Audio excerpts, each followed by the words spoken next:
Yes guys, it's the boy Cam, CTB, Camtools Boxing, back with another video. The takeover, Teofimo Lopez is back. He's back on top. Great performance against Josh Tyalor, but the question is, and you saw it in the thumbnail, is Teofimo Lopez retired? Let's talk about it.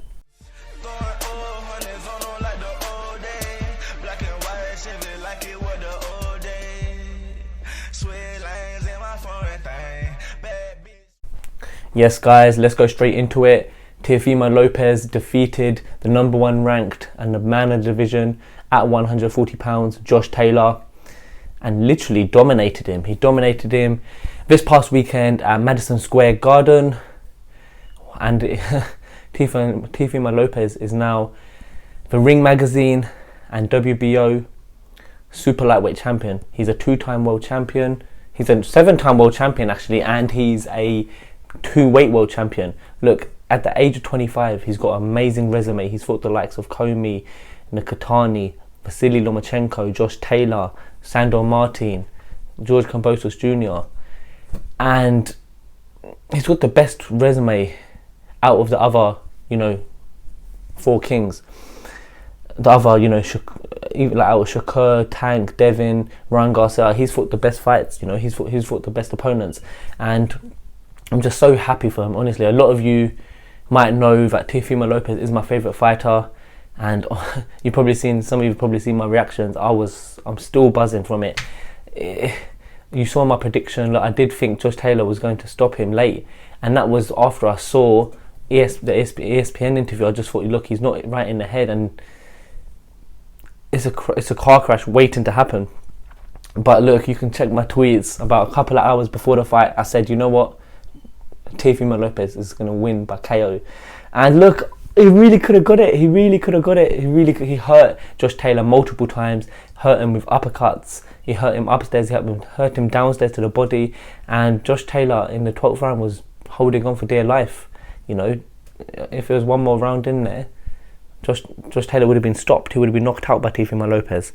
And one thing I realised about the fight was there was a big size difference.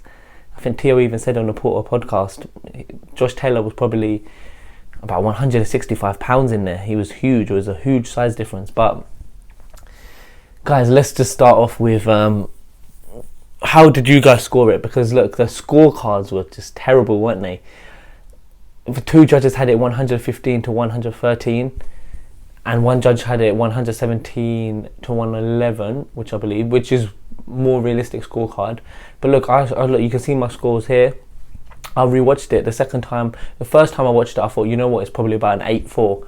I thought to Teo, 8-4, because it was quite cagey. I was quite on edge, and Josh Tyalor didn't box badly at times.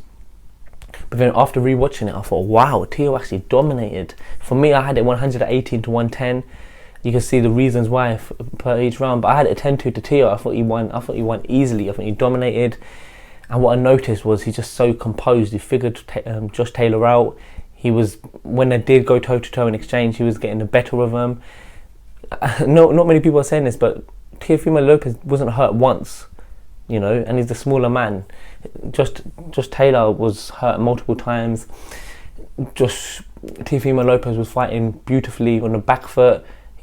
His footwork was drastically improved from the prior 2 fights. He was calculated, had a great game plan. He was utilizing the jab a lot more. He was sharp. The fast combinations, the 1-2. He was doubling it up. He was landing the right hand quite often. His leaping uppercut was beautiful. And it's the thing is, the first maybe 2-3 rounds, they're the ones where you could probably give Josh Tyalor a couple if you're being generous. But other than that, I think he won round 10, and that's about it. So I think it's very generous, but to give Josh Tyalor 4 rounds, you're being so generous. I honestly gave him 2 rounds. But look, yeah, it's great. This is my next question. Is this the best performance of Teofimo Lopez's career? Yeah, for me, it's easily the best performance. Why? He's coming off. He's not in the right headspace. Like someone actually said that he was having personal issues prior to the Loma fight as well. But look, you can just drastically see he was he wasn't in the right headspace at the moment. He's going through a lot. He's going through a divorce. He's not able to see his son. So that's number one.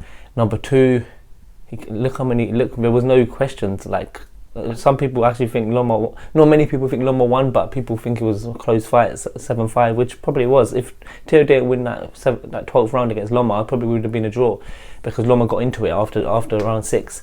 But this fight, it was man versus boy, you know. He dominated, he won, clearly won, and they almost tried to rob him, which is just absolutely disgusting, pathetic, ridiculous. What is wrong with these boxing scorecards? But I think it has to be. And look at the opponent. Okay, in terms of opponents, yeah, Lomachenko at the time, it was an impossible task, you know. Lomachenko was pound for pound number one, but the thing about this fight is people thought Teofimo Lopez fell off. They thought he's not the same, so they kind of gave him no chance. And they thought Josh Tyalor, coming off that flat performance against Jack Catterall, thought he'd be hungry. He looked great at the scales. He's violent, he's aggressive, he sets a higher pace, he's got power, he's a big super lightweight. He really should be fighting at welterweight. It's long overdue, and they thought, look, that's what Josh Tyalor has over Lomachenko. Lomachenko was a smaller man. He's probably a featherweight, super featherweight, and he probably couldn't knock Teofimo Lopez out, but Josh Tyalor really could. He could. He's got the power to, and he's got the strength to, and he's got the skill to. And that's why it was a dangerous fight. But Josh Tyalor, I don't think he was that bad yesterday. I just think Teofimo was that good. So that's why it's such a fantastic win. He was up against it, and it's just the fact that Lopez probably wasn't close to stopping Loma at times, at any stage of the fight. He probably like stunned Loma, made him respect his power. But Josh Tyalor was getting wobbled, he was stumbling everywhere. He didn't get dropped, to be fair. He's very experienced, he's got a great chin. But it's just Teo, you could tell in the Loma fight, he was very focused, you know, he was very disciplined, and you knew how good Loma was. But with this fight, he was just having fun. He was dancing, he was showboating, he was doing what he wanted, he was putting it on him at times, you know. He wasn't phased at all by Josh Taylor's dirty tactics, which he was doing early on, you know, going in for a head, going in. What was he doing? He went in for touch the gloves, and you tried to hit him. He's landing shots, getting him in a headlock, etc. But yeah, I mean, my final reason why this is the best performance at Teofimo Lopez's career is because he's coming off 2 flat performances, and it's at his second weight. This is his second weight now. He's become a 2-time world champion, and that is literally it. This is the best performance of Teofimo Lopez's career. And at the age of 25, if his head's right, if he's focused, he's got so many years ahead of him, and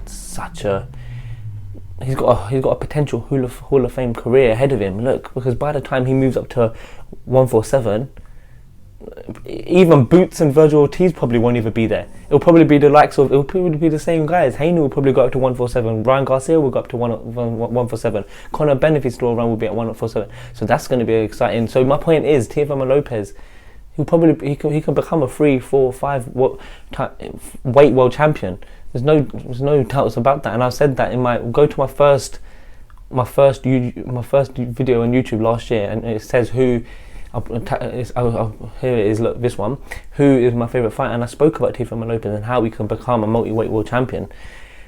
So look, it's just. But guys, look, this is the next question. Look, who is next for Teofimo Lopez?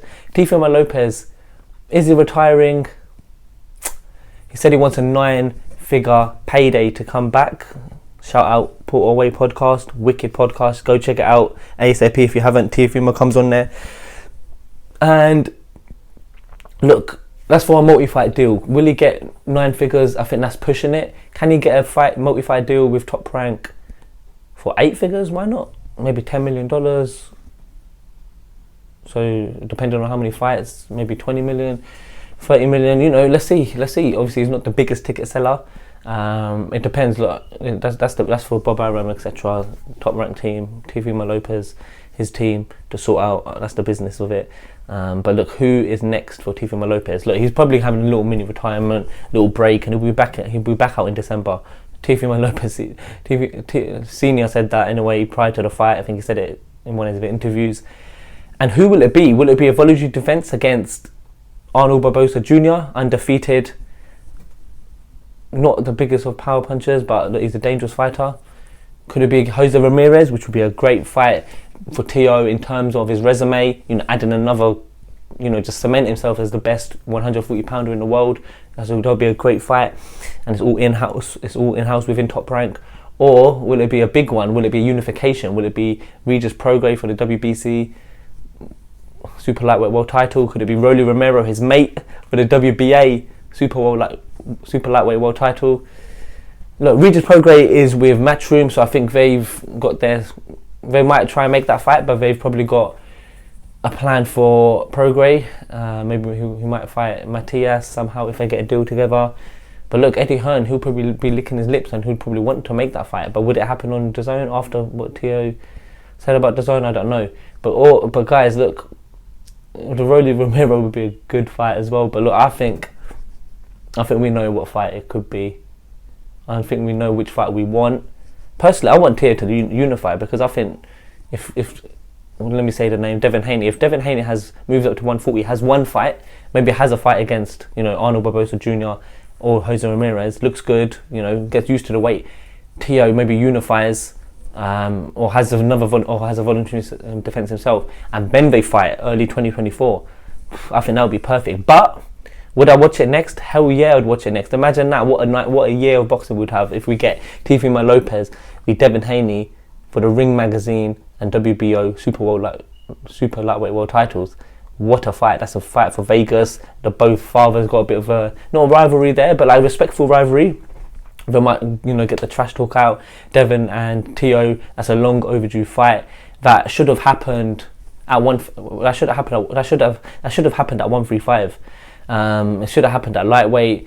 Teo fought Kambosos. Did Teo duck Devin Haney? I think Teo stops Haney. I said it at 135 when there was rumours about a fight happening. I think Teo could be behind on a scorecard. But look, if Teofimo Lopez fights like that, like the boxing Gordo, and if you know, you know. But if you don't know, that's basically how we fought in the amateurs. He was boxing and moving, throwing a jab out there, just outboxing his opponents. And if Teo's shown he can box as well. He's got ring IQ. He's an intelligent fighter. He will be disciplined against Haney. But I could see Haney maybe being slightly ahead on the scorecards. But I think Teo's skilled enough to land on Haney and rock him, and potentially I think Teo could stop Haney. Honestly, I think it's a 50-50 fight. It's all about opinions. I'm a big Teofimo Lopez fan, so I'd be biased. But no, I'm not naive to say. And I'm not delusional. That would be a great fight. People, if you think Haney's got the edge or Haney would outpoint Teofimo Lopez, is fine, because look, Teofimo Lopez hasn't looked great in some fights. He's had close fights with Nakatani, Sandor Martin, and obviously lost to Kambosos Jr. But I think Teofimo Lopez beats Kambosos Jr. 99 times out of 100 times. I think he beats Sandor Martin 99 times out of 100 times. I think he was fighting. He had stupid game plans then. He wasn't focused. But look, this is the real Teofimo Lopez, and that would be a super fight. That would be. Haney would obviously have to stay with Top Rank. Let's see what happens, guys. But Teofimo Lopez, I just want to. I doubt we would ever watch this, but I just want to finish off by saying, look, I'm so happy that he's won. I'm so happy that he's back on top, and I'm just very happy for him. Look, he is a nice person. He's a nice guy. He's a good person. Look, he means well. He's an emotional person, so he does say some things that come across, in the wrong way.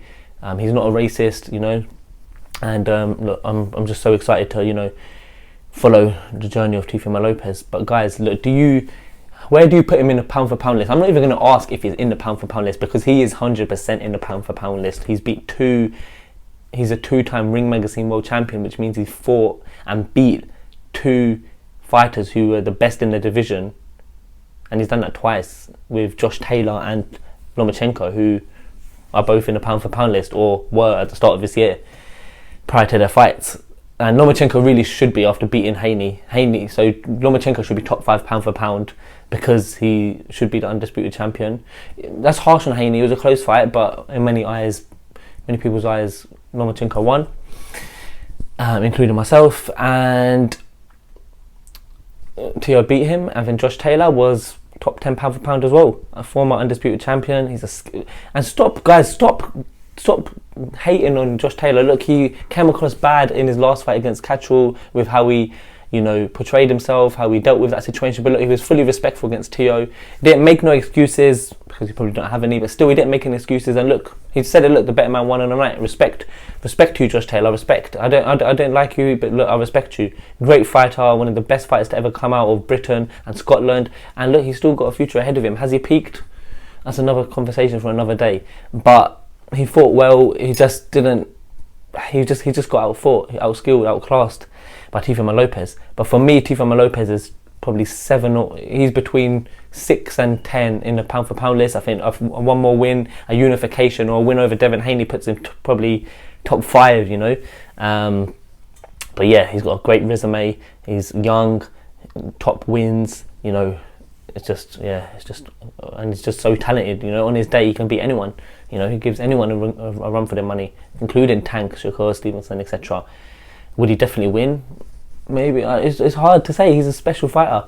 But guys, let me know what you made of Teofimo Lopez. Do you think he's going to retire? And what do you think is next for Teofimo Lopez? Guys, I'll be back with another video. Please like, share, subscribe. I'm out.